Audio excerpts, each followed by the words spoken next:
Hi friends, welcome back to my channel JR Mantra. Today I am going to show you how to make geography lesson plan in B.Ed final year. Guys, मैंने आपको इसके पहले 38 lesson plan provide कर दिए हैं. I hope कि वो सब आप देखे होंगे और आपके लिए काफ़ी हेल्पफुल होगा. तो चलिए स्टार्ट करते हैं हमारा आज का ये लेसन प्लान. और आज का टॉपिक है, आज का प्रकरण है चक्रवात मीन्स साइक्लोन, जो कि बहुत ही इंपॉर्टेंट टॉपिक है. तो चलिए स्टार्ट करते हैं हमारा आज का ये लेसन प्लान. सबसे पहले यहाँ पर आप पाठ योजना नंबर लिख लेंगे, आपका जो भी लेसन प्लान नंबर होगा. तो यहाँ पर आप 39 लिख लेंगे अगर आपका ये लेसन प्लान नंबर है तो. इसके बाद आपका संस्था का नाम होगा. संस्था का नाम में आप आपकी टीचिंग जिस स्कूल में लगी होगी आप उस संस्था का नाम लिख लेंगे. इसके बाद छात्राध्यापक या छात्राध्यापिका का नाम, यहाँ पर आप प्यूपिल टीचर मीन्स अपना नाम लिखेंगे, क्योंकि जब आप B.Ed कर रहे होते हैं तो आप एक छात्राध्यापक या छात्राध्यापिका होते हैं, तो यहाँ पर आप अपना नाम फिल कर लेंगे. इसके बाद आप इस तरीके से स्ट्रक्चर बनाएंगे. इसमें दिनांक, कक्षा, वर्ग, विषय, उप विषय, चक्र और अवधि का आपकी टीचिंग जिस डेट को लगी होगी आप डेट लिख लेंगे. इसके बाद कक्षा में आप 6, 7, 8, 9 या 10 में आप पढ़ा सकते हैं. इसके बाद वर्ग मीन्स सेक्शन, सेक्शन में आप A या B जो भी सेक्शन होगा क्लास का आप लिख लेंगे.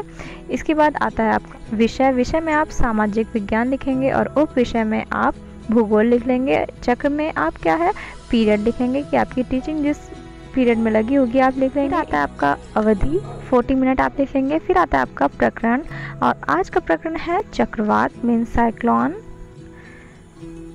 देन आपका सामान्य उद्देश्य. सामान्य उद्देश्य क्या है, आपके भूगोल शिक्षण से आप बच्चों में क्या क्या चीज़ें डेवलप करते हैं, यही होता है आपका सामान्य उद्देश्य. तो इसमें देखिए, छात्रों को भौगोलिक ज्ञान कराना, छात्रों में प्रकृति के प्रति प्रेम उत्पन्न करना व प्राकृतिक संसाधनों का ज्ञान कराना, छात्रों की मानसिक शक्तियों का ज्ञान कराना, छात्रों को जीविकोपार्जन के योग्य बनाना, भौगोलिक परिस्थितियों का मानव जीवन पर पड़ने वाले प्रभावों का ज्ञान कराना, छात्रों में स्वदेश प्रेम की भावना का विकास करना, छात्रों में अंतर्राष्ट्रीय अवबोध एवं सहयोग की भावना का विकास करना, छात्रों को भावी विश्व नागरिकता का प्रशिक्षण देना. तो ये हो गया आपका सामान्य उद्देश्य. इसके बाद होता है आपका विशिष्ट उद्देश्य. ये क्या है, विशिष्ट उद्देश्य में आपका जो टॉपिक है चक्रवात, तो चक्रवात टॉपिक पढ़ाने से आप बच्चों में क्या क्या चीज़ें डेवलप करते हैं, ये होता है आपका विशिष्ट उद्देश्य. तो इसमें 3 उद्देश्य होते हैं, ज्ञानात्मक उद्देश्य, बोधात्मक उद्देश्य और प्रयोगात्मक उद्देश्य. ज्ञानात्मक उद्देश्य में आप लिखेंगे छात्र चक्रवात के बारे में जानकारी प्राप्त कर सकेंगे, छात्र चक्रवात के प्रकार के बारे में जान सकेंगे.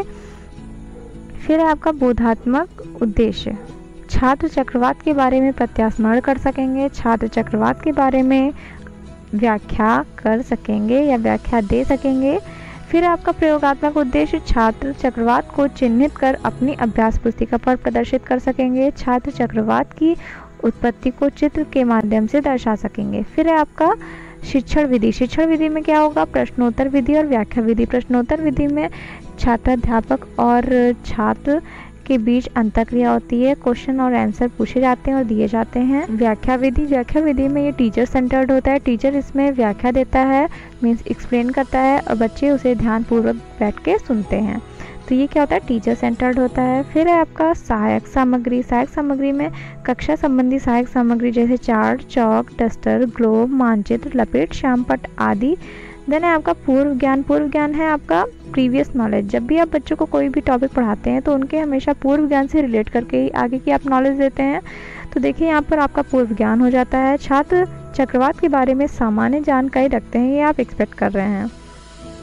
फिर है आपका प्रस्तावना. प्रस्तावना में आप प्रस्तावित क्वेश्चन पूछेंगे, कुछ संभावित आंसर बच्चे देंगे जो उनके पूर्व ज्ञान से संबंधित हो या वास्तविक जीवन से संबंधित हो. तो ऐसे आप कुछ क्वेश्चन पूछेंगे. तो देखिए, हमारे सौरमंडल में कितने ग्रह हैं, 8 ग्रह हैं. हम किस ग्रह पर रहते हैं, पृथ्वी पर रहते हैं. पृथ्वी पर आने वाले कुछ प्राकृतिक आपदाओं के नाम बताइए. तो यहाँ पर हो जाएगा भूकंप, बाढ़, सुनामी, चक्रवात, आंधी, तूफान. इस तरीके से बच्चे आंसर देंगे. फिर आपका चक्रवात से आप क्या समझते हैं, तो यहाँ पर समस्यात्मक आ जाएगा. गाइज आप देख रहे हैं ये जो क्वेश्चन हैं, 4 क्वेश्चन जो मैंने पुटअप किए हैं, ये एक दूसरे से रिलेटेड हैं. ऐसा नहीं है कि आप पहला क्वेश्चन कुछ और पूछ रहे हैं और दूसरा बिल्कुल रिलेट ना कर रहा हो पहले क्वेश्चन से. तो चारों क्वेश्चन या 5 क्वेश्चन एक दूसरे से रिलेटेड होने चाहिए. फिर आपका उद्देश्य कथन. बच्चों, आज हम चक्रवात के बारे में अध्ययन अध्यापन का कार्य करेंगे.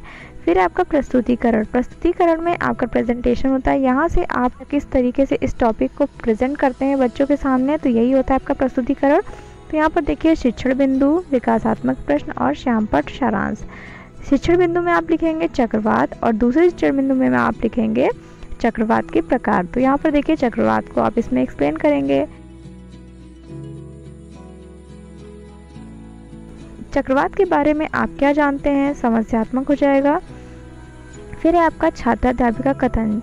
चक्रवात उन चक्करदार हवाओं को कहते हैं जिनके मध्य में निम्न एवं किनारे की ओर उच्च वायुदाब होता है। चक्रवात का जन्म गर्म व ठंडी वायु राशियों के विपरीत दिशाओं से आकर मिलने के कारण होता है।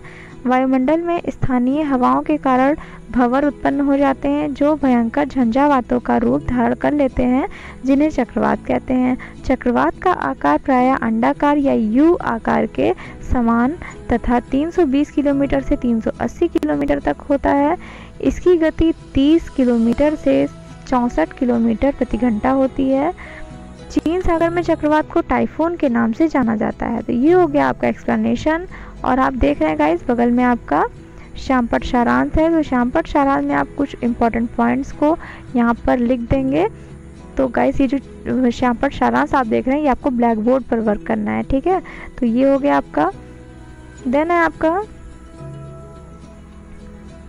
बोध प्रश्न। अभी भी जो आपने एक्सप्लेन किया है उसी में से आप कुछ क्वेश्चन पुटअप करेंगे, जैसे चक्रवात किसे कहते हैं, इनका आकार कितना होता है, चक्रवात का जन्म कैसे होता है। तो इस तरीके से आप क्वेश्चन पूछेंगे और बच्चे आंसर देंगे। फिर है आपका शिक्षण बिंदु सेकंड। शिक्षण बिंदु सेकंड में चक्रवात के प्रकार।